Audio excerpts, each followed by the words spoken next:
김정은 위원장이 격분하여 재떨이를 던졌다. 단순한 찌라시가 아니었습니다. 평양 상공을 감시하던 첩보 위성이 그날 밤에 이상 징후를 포착했습니다. 전 펜타곤 동아시아 안보 분석가 마이클은 데이터를 확인하고 경악했습니다. 누리호의 성공은 단순한 과학의 승리가 아니었기 때문입니다. 그것은 북한이 70년간 인민을 굶기며 지켜온 비대칭 전력이 단 15분 만에 무력화되었다는 사형 선고였습니다. 미국조차 예상하지 못한 한국의 광기 어린 기술력과 집요함. 과연 그날 밤 평양에서는 무슨 일이 있었을까요? 그리고 한국은 어떻게 그 짧은 시간에 괴물을 만들어냈을까요? 지금부터 그 1급 기밀의 내막을 공개합니다. 여러분은 어떻게 생각하시나요? 김정은 위원장이 정말 단순히 화가 나서 재떨이를 던졌을까요? 아니면 자신의 목숨을 노리는 칼날을 보았기 때문일까요? 지금부터 공개할 데이터가 궁금하시다면 구독과 좋아요 부탁드립니다.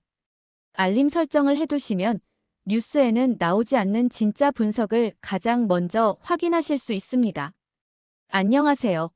전직 미 국방정보국 DIA 동아시아 담당 분석관 마이클입니다.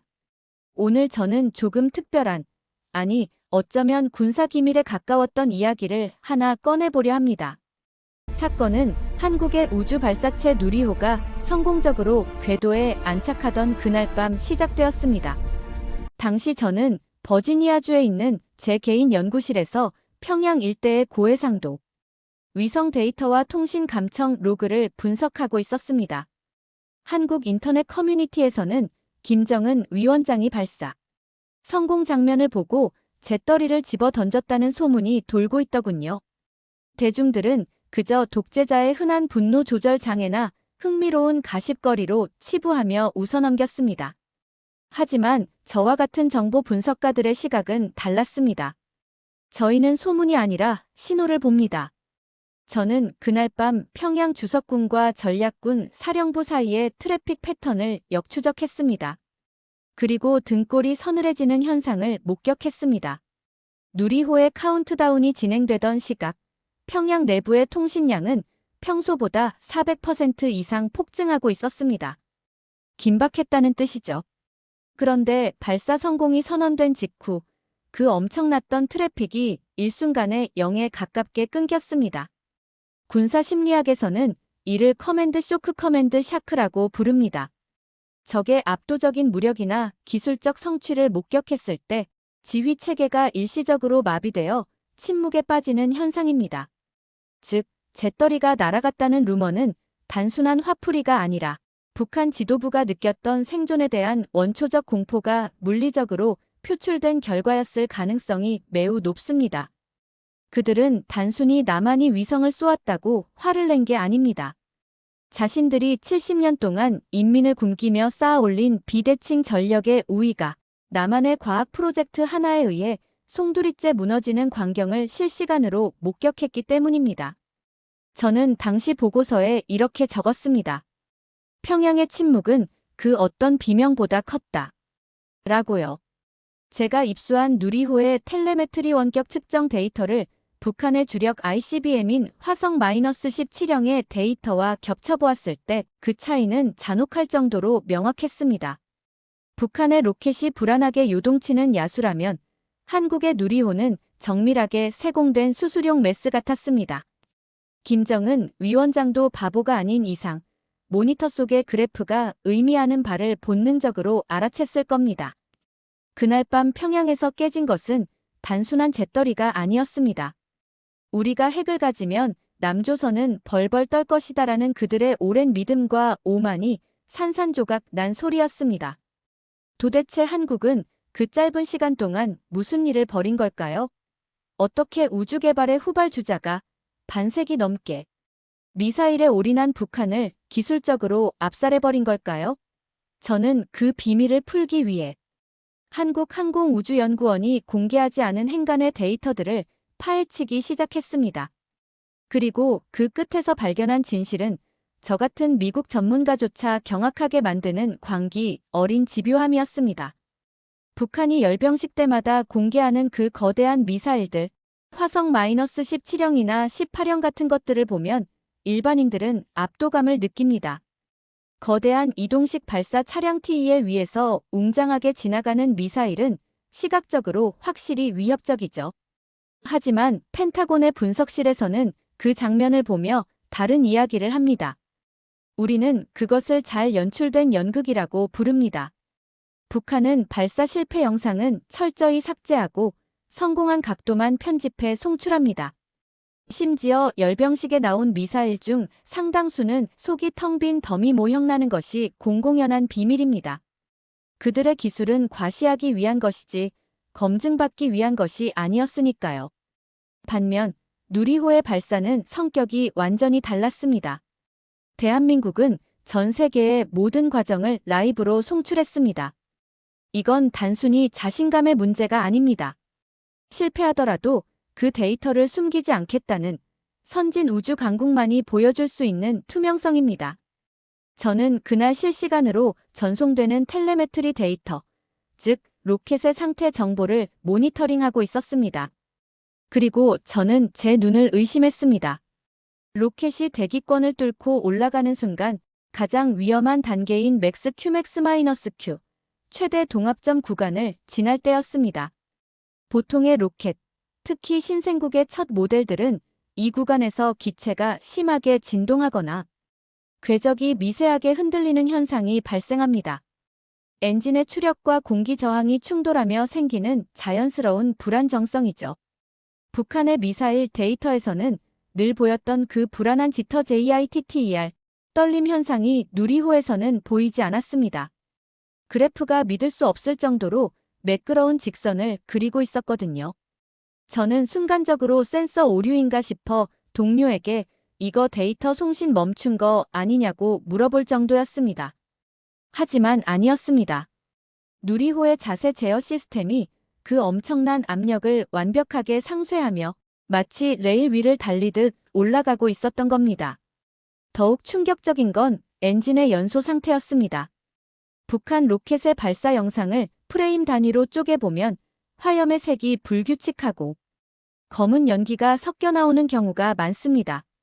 연료의 배합이 균일하지 않거나 연소실 내부가 고르지 못해 불완전 연소가 일어난다는 증거입니다. 하지만 누리호의 75톤급 엔진 클러스터가 뿜어내는 화염은 투명하고 깨끗했습니다. 4개의 엔진이 하나의 심장처럼 0.001초의 오차도 없이 똑같은 추력을 뿜어내고 있었습니다. 이건 북한이 수십 년간 미사일을 깎아 만들며 도달하려 했지만 기초공업력의 한계로 끝내 도달하지 못한 마의 영역입니다. 김정은 위원장이 재떨이를 던진 이유는 단순히 로켓이 높이 올라가서가 아닙니다. 그도 스위스 유학파 출신입니다. 화면 속에 누리호가 보여주는 그 소름 끼치는 안정성이 무엇을 의미하는지 알았을 겁니다. 북한의 미사일이 어디로 튈지 모르는 럭비공이라면 한국의 누리호는 공학적으로 완벽하게 통제된 정밀 기계였습니다. 인민들이 굶어 죽는 와중에 제발 성공하게 해주세요라고 기도하며 쏘는 절박한 도박과 탄탄한 경제력과 시스템을 바탕으로 오차 범위를 지워나가는 과학적 접근. 이 두 시스템의 격차를 적나라하게 확인한 순간 그는 자신의 책상 위에 있는 그 어떤 것도 부수지 않고서는 견딜 수 없었을 것입니다. 솔직하게 말씀드리겠습니다. 저를 포함한 펜타곤의 동아시아 안보 전문가들, 그리고 워싱턴의 싱크탱크들은 모두 오판했습니다. 우리는 한국이 독자적인 우주 발사체 기술, 특히 일단 로켓의 핵심인 클러스터링 기술을 확보하는데 적어도 10년은 더 걸릴 것이라고 보고했습니다. 단순히 75톤짜리 엔진 4개를 묶는다고 해서 300톤의 추력이 나오는 게 아닙니다. 4개의 엔진이 마치 하나의 생명체처럼 0.001초의 오차도 없이 화염을 뿜어내며 서로의 진동을 상쇄해야 하는 공학적으로는 악몽에 가까운 난이도거든요. 미국도 러시아도 이 기술을 안정화하는데 수십 번의 폭발을 겪었습니다. 그런데 한국은 이 과정을 기형적일 정도로 빠르게 단축했습니다. 우리가 주목한 건 2021년 한미 미사일 지침 종료 이후의 데이터였습니다. 족쇄가 풀리자마자 한국의 연구 속도는 마치 리미터가 해제된 레이싱카처럼 폭주하기 시작했습니다. 통상적인 국가라면 실패 원인 분석에만 1년이 걸릴 일을 한국 엔지니어들은 몇 달 만에 해결하고 다음 단계로 넘어갔습니다. 정보국 내부에서는 한국이 외계인을 고문하고 있는 게 아니냐는 농담, 반 진담 반의 이야기가 돌 정도였습니다. 그들은 우리가 기술 이전을 거부하면 오기로 밤을 새워 자체 개발해냈고 부품 수출을 막으면 국내 중소기업을 쥐어짜서라도 국산품을 만들어냈습니다. 제가 2023년 작성했던 비공개 리포트의 한 구절을 인용해 보겠습니다. 한국의 우주 개발은 과학의 탈을 쓴 투쟁이다. 겉으로는 순수한 과학 위성 발사를 표방하며 연구원들이 환하게 웃고 있지만 그 이면의 데이터들은 서늘할 정도로 군사적인 효율성을 띠고 있었습니다. 한국이 개발한 누리호의 75톤급 엔진은 구조가 놀랍도록 단순하면서도 강력합니다. 이는 전시 상황에서 빠르게 대량 생산이 가능하다는 뜻입니다. 우리는 여기서 한국의 의도를 읽을 수 있습니다. 그들은 단지 우주에 가고 싶었던 게 아닙니다. 주변 강대국들의 위협 속에서 언제든 꺼내들 수 있는 전략적 카드를 최단 기간 내에 확보하고 싶었던 겁니다. 김정은 위원장이 느꼈을 공포의 본질이 바로 이 속도에 있습니다. 북한 정보 당국도 한국의 개발 일정을 예측했을 겁니다. 남조선이 저 정도 하려면 2030년은 돼야 한다라고 방심했겠죠. 하지만 한국은 그 시간을 반으로 접어버렸습니다. 예상치 못한 시점에 예상치 못한 완성도의 물건이 튀어나왔을 때 느끼는 공포. 그것은 전장의 지휘관이 가장 두려워하는 기습 서프라이즈과도 같습니다. 한국 정부는 누리호를 평화적 우주 이용이라고 강조합니다. 하지만 기술에는 국경이 있어도 그 원리에는 선악이 없습니다. 위성을 궤도에 올리는 로켓 기술은 탄두를 지구 반대편으로 보내는 미사일 기술과 정확히 일치합니다. 한국은 이제 그 스위치를 손에 넣었습니다. 동맹국인 미국조차 눈치채지 못할 만큼 은밀하고 빠르게 한국은 아시아의 군사 균형을 뒤흔들 수 있는 히든카드를 완성해버린 것입니다. 많은 민간인들이 저에게 묻습니다. 누리호는 우주로 가는 과학 로켓이고 북한의 화성은 사람을 죽이는 미사일이니 기술적으로 완전히 다른 것 아닙니까? 저는 그 질문을 받을 때마다 씁쓸한 미소를 짓습니다. 공학자의 관점에서 우주 발사체 SLV와 대륙간 탄도 미사일 ICBM은 이란성 쌍둥이입니다. 아니, 사실상 같은 몸통에 다른 머리를 달아놓은 것에 불과합니다. 거대한 추진체로 대기권을 뚫고 올라가는 원리, 단 분리 기술, 유도, 제어 시스템까지 95%가 동일합니다. 머리 부분인 페어링 안에 카메라가 달린 위성을 넣으면 평화의 사도가 되지만 그 자리에 고폭탄이나 핵탄두를 얻는 순간 그것은 지구상에서 가장 파괴적인 무기로 돌변합니다. 김정은 위원장이 재떨이를 던질 수밖에 없었던 진짜 이유가 바로 여기에 있습니다. 그는 이 치환 가능성을 누구보다 잘 아는 사람입니다. 제가 분석한 누리호의 스펙을 군사적 수치로 환산해 보았습니다. 누리호는 1단에서만 300톤의 추력을 냅니다. 1.5톤짜리 실용 위성을 고도 700km 궤도에 올려놓을 수 있는 힘이죠. 만약 한국군 당국이 이 로켓의 용도를 변경한다면 그 사거리는 어떻게 될까요? 탄두 중량을 1톤 이하로 줄일 경우 평양은 물론이고 베이징, 도쿄, 모스크바, 심지어 이론적으로는 미 본토 서부 해안까지 타격 범위에 들어옵니다. 한국은 과학이라는 명분 아래 국제사회의 제재를 피해 합법적으로 사실상의 ICBM 투발 수단을 완성한 것입니다. 북한의 입장에서 이것은 악몽 같은 시나리오입니다. 그들은 ICBM 하나를 개발하기 위해 전 세계의 비난을 감수하고 경제 봉쇄를 당하며 인민들의 고혈을 짜내야 했습니다. 그들에게 미사일은 체제 생존을 위한 유일한 동아줄이었죠. 그런데 남한은 세계 10위권의 경제력을 누리며 국제사회의 박수를 받으면서 그 동아줄을 너무나 쉽고 우아하게 만들어버렸습니다. 김정은 위원장의 머릿속 계산기는 아마 과부하가 걸렸을 겁니다. 남조선 놈들이 지금은 저기에 위성을 싣지만 위급 상황이 오면 저 페어링 안에 무엇을 집어넣을지 누가 보장한단 말인가? 이 불확실성이 주는 공포야말로 핵무기보다 더 강력한 억제력입니다. 더욱이 제가 주목한 것은 누리호의 정밀도입니다. 누리호는 목표 궤도 투입 과정에서 오차 범위가 극도로 작았습니다. 미사일 용어로 말하면 원형 공산 오차 CEP가 획기적으로 낮다는 뜻입니다. 북한의 화성 계열 미사일이 대충 도시에 떨어지면 다행인 둔기라면 한국의 누리호 기술은 특정 건물의 창문을 뚫고 들어가는 저격총에 가깝습니다. 평양 주석궁 집무실의 좌표만 입력하면 수천 킬로미터 밖에서 정확히 타격할 수 있는 정밀 유도 능력이 이미 이 거대한 로켓 안에 내재되어 있다는 사실. 그날 밤 평양의 지휘부 회의실에는 침묵만이 흘렀을 겁니다. 한국에는 핵이 없다고요? 군사 전문가들 사이에는 공공연한 비밀이 있습니다.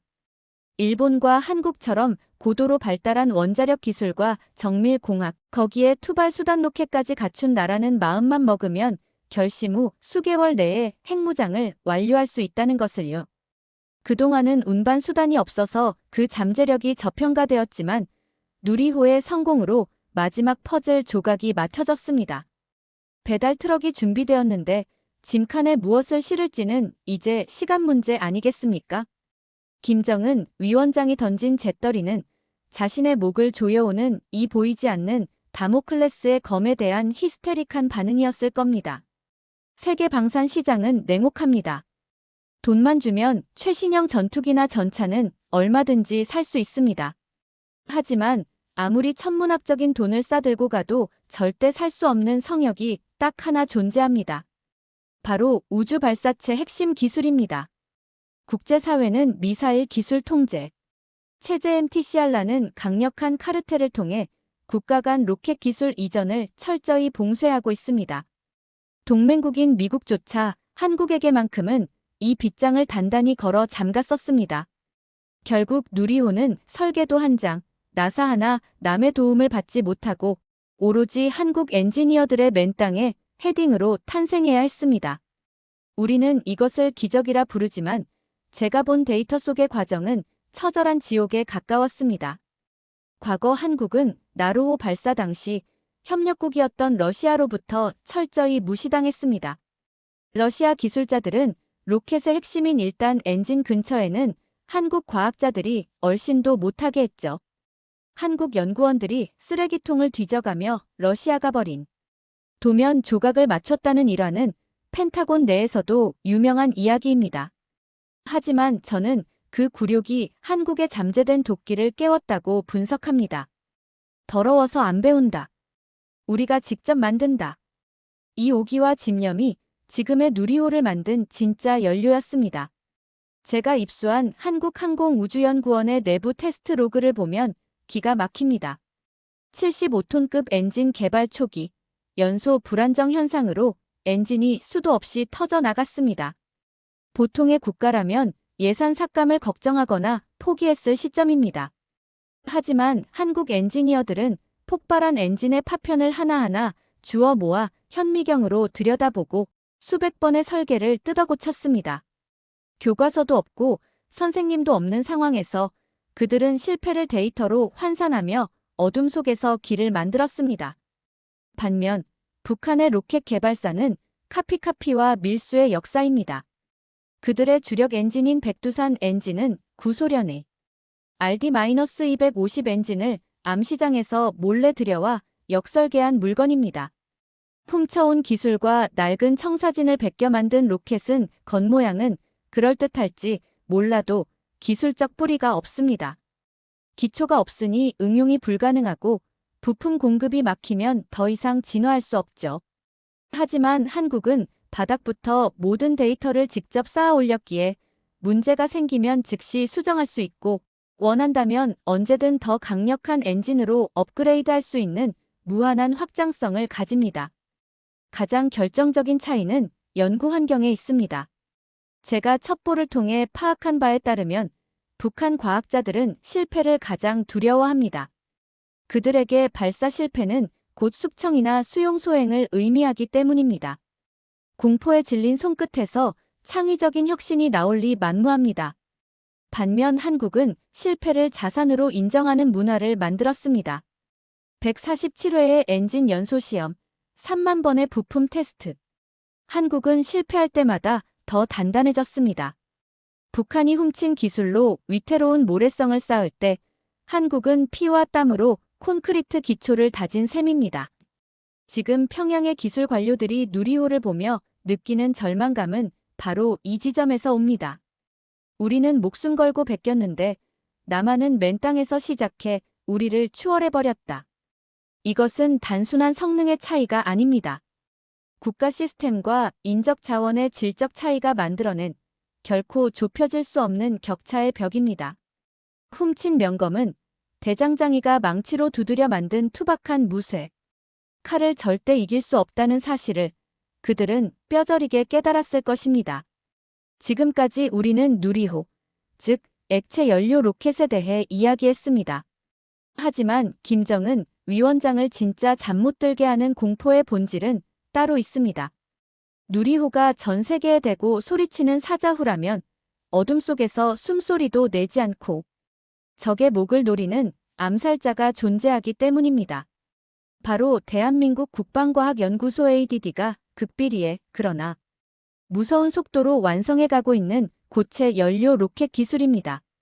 많은 분들이 누리호 성공에 환호할 때 펜타곤의 군사 전문가들은 그보다 앞서 있었던 한국의 고체 연료 우주 발사체 시험 성공에 더 큰 충격을 받았습니다. 왜냐하면 군사적 관점에서 액체와 고체는 하늘과 땅 차이의 전술적 가치를 지니기 때문입니다. 누리호 같은 액체 로켓은 발사 준비가 번거롭습니다. 연료와 산화제를 주입하는 데만 며칠이 걸리고 거대한 발사대가 필요하죠. 이 과정은 정찰 위성에 고스란히 노출됩니다. 즉, 나 지금 쏠 거야라고 광고하는 셈입니다. 북한이 미사일을 쏘려 할 때마다 한미정보 자산이 사전에 탐지할 수 있는 이유도 이 때문입니다. 연료를 넣는 동안은 무방비 상태이며 이때가 가장 취약한 타겟이 됩니다. 하지만 고체 연료는 다릅니다. 마치 거대한 폭죽처럼 연료가 이미 로켓 안에 젤리 형태로 채워져 있습니다. 보관과 이동이 자유롭고 명령이 떨어지면 숲속이든 터널이든 이동식 발사. 차량 TEL을 세우고 버튼만 누르면 끝입니다. 발사 준비 시간이 사실상 제로입니다. 이것이 의미하는 바는 끔찍할 정도로 명확합니다. 북한 입장에서 남한의 미사일 발사 징후를 사전에 포착하는 것이 불가능해졌다는 뜻입니다. 어느 날 갑자기 경보 사이렌이 울리기도 전에 머리 위로 미사일이 떨어질 수 있다는 공포. 이것이 고체 연료가 가져다주는 전략적 우위, 즉 완벽한 은밀성 스텔스과 즉시성 이미디어시입니다. 제가 분석한 데이터에 따르면 한국은 미사일 지침, 해제 직후 기다렸다는 듯이 대형 고체 로켓 엔진 연소 시험에 성공했습니다. 북한이 수십 년간 낑낑대며 고체 연료 미사일 북한판, 이스칸데르 등을 개발하려 애쓰는 동안 한국은 이미 완성 단계에 진입해 있었습니다. 더 무서운 건 양산 능력입니다. 화학공업이 세계적 수준인 한국은 고성능 고체 연료를 찍어내듯 대량 생산할 수 있는 인프라가 차고 넘칩니다. 마음만 먹으면 창고에 수천 발의 미사일을 쌓아둘 수 있다는 얘기죠. 김정은 위원장의 입장에서 상상해 보십시오. 하늘을 보면 누리호라는 거대한 액체 로켓이 우주를 장악하고 있고 땅을 보면 언제 어디서 튀어나올지 모르는 고체 로켓들이 자신을 겨누고 있습니다. 하늘과 땅, 어디 하나 마음 놓을 곳 없는 완벽한 포위망이 형성된 것입니다. 과거 북한은 서울을 불바다로 만들겠다며 선제 타격 능력을 과시했습니다. 하지만 이제 상황이 역전되었습니다. 한국의 고체 연료 기술은 북한이 도발 버튼을 누르기도 전에 그 원점을 초토화시킬 수 있는 속도를 가졌습니다. 재떨이를 던진 것은 단순한 분노가 아니었을 겁니다. 그것은 자신이 자랑하던 선제 타격의 우위가 사라지고 되려 자신이 언제든 기습 타격을 당할 수 있는 처지가 되었다는 숨막히는 질식감에서 나온 발작이었을지도 모릅니다. 이제 한국은 적이 총을 뽑기도 전에 제압할 수 있는 속도와 힘을 모두 갖췄습니다. 이 기술적 격차가 한반도의 힘의 균형을 어떻게 근본적으로 뒤집어 놓았는지 다음 장에서 세계 군사 전문가들의 평가를 통해 확인해 보겠습니다. 제가 펜타곤을 떠나기 직전 워싱턴의 한 싱크탱크 CSIS 등에서 실시한 비공개 워게임 시뮬레이션에 참관할 기회가 있었습니다. 시나리오는 단순했습니다. 2025년 이후 핵을 제외한 재래식 전력만으로 남북한이 충돌할 경우의 승패를 예측하는 것이었죠. 과거 90년대나 2000년대 초반의 시뮬레이션에서는 서울이 막대한 피해를 입는다는 결과가 지배적이었습니다. 하지만 누리호 성공과 고체 연료 미사일 배치가 반영된 이번 결과는 충격적이었습니다.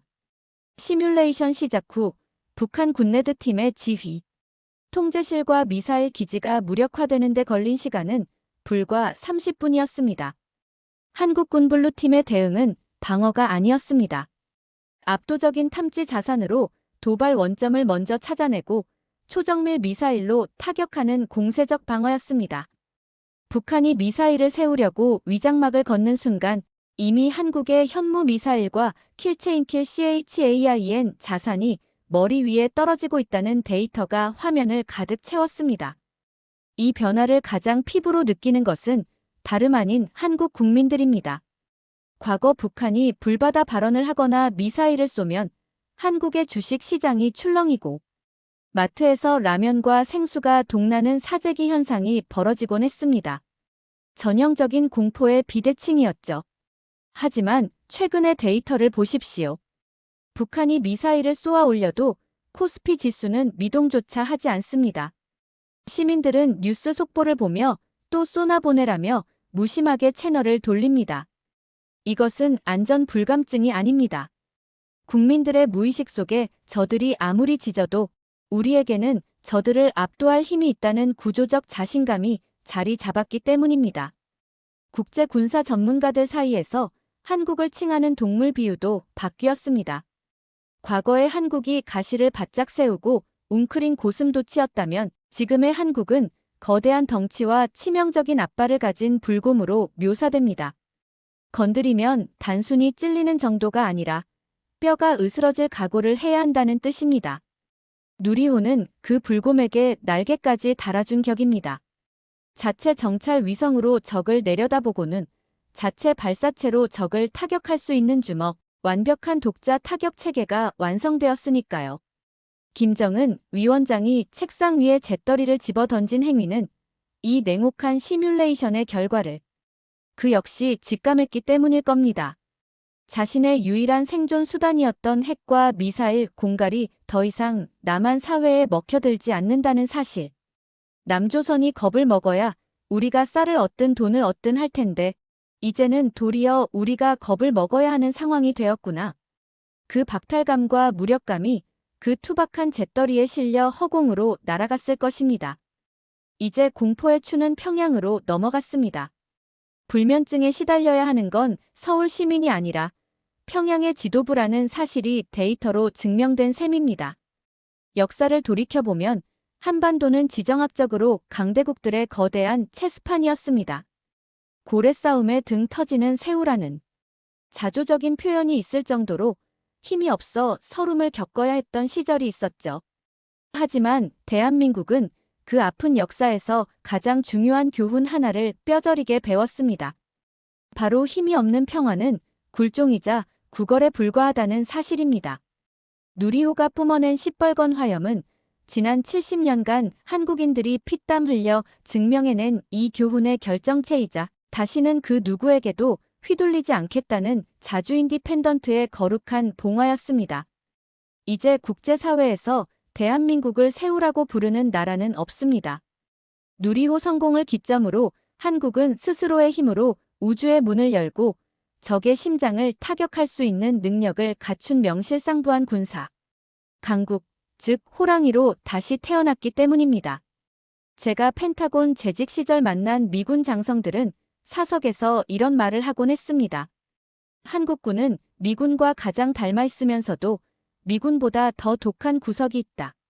그 도끼가 자본과 기술을 만나 폭발한 것이 바로 누리호입니다. 이 거대한 발사체는 단순한 기계 덩어리가 아닙니다. 5천만 국민의 자존심이자 한반도의 평화를 지키는 가장 강력하고 묵직한 방패입니다. 우주로 쏘아 올린 것은 1.5톤짜리 위성이지만 동시에 전 세계에 쏘아 올린 메시지는 수천 톤의 무게감을 가집니다. 우리를 건드리지 마라. 우리는 스스로를 지킬 힘이 있다. 이 무언의 선언은 워싱턴을 넘어 베이징, 도쿄, 그리고 평양까지 선명하게 전달되었습니다. 이제 주변국들은 한국을 대할 때 계산기를 다시 두드려야 합니다. 함부로 경제 보복을 하거나 군사적 위협을 가하기엔 한국이 가진 고슴도치의 가시가 너무나 날카롭고 단단해졌기 때문입니다. 마지막으로 평양에 계신 김정은 위원장에게 분석가로서 냉정한 조언을 하나 남기며 이 리포트를 마칠까 합니다. 위원장님, 앞으로 집무실에 재떨이를 더 많이 아주 넉넉하게 준비해 두셔야 할 것 같습니다. 제가 입수한 대한민국의 차세대 우주개발 계획표를 보니 누리호는 고작 시작에 불과하더군요. 한국은 2032년 달문 착륙을 목표로 차세대 발사체 KSLV-III를 개발하고 있습니다. 위원장님이 낡은 망원경으로 땅바닥의 미사일 발사대를 보며 전전긍긍하는 동안 대한민국은 고개를 들어 저 먼 우주의 별과 미래를 보고 있습니다. 격차는 이제 돌이킬 수 없이 벌어졌습니다. 분노하여 재떨이를 던지는 자와 묵묵히 미래를 향해 로켓을 쏘아 올리는 자. 승부는 이미 끝난 것이나 다름없습니다. 한국의 누리호가 궤도에 안착하던 그 순간 한반도의 미래는 공포가 아닌 희망의 궤도에 올라탔음을 저는 데이터로 확신합니다. 오늘 제가 전해드린 분석이 여러분이 대한민국이라는 나라에 대해 가진 자부심을 확인하는 계기가 되었기를 바랍니다. 한국은 늦게 출발했지만 가장 단단하게 도착했습니다. 그리고 이제 그들의 시선은 지구를 넘어 더 먼 곳을 향하고 있습니다. 여러분은 어떻게 생각하시나요? 한국이 10년 뒤 정말 달에 태극기를 꽂을 수 있을까요? 아니면 그보다 더 빨리 해낼까요? 댓글로 의견 남겨주시고 이 놀라운 분석이 흥미로우셨다면 구독과 좋아요 부탁드립니다. 지금까지 전직 펜타곤 안보 분석가 마이클이었습니다. 감사합니다. 영상 끝까지 보신 후 댓글로 알려주세요. 한국이 10년 뒤 정말 달에 태극기를 꽂을 수 있을까요? 아니면 그보다 더 빨리 해낼까요? 구독자 여러분의 통찰력 있는 예측이 궁금합니다. 그리고 대한민국이 우주 강국으로 나아가는 과정이 계속 보고 싶으시다면 구독 버튼 꾹 눌러주시고 좋아요와 알림 설정도 꼭 부탁드립니다.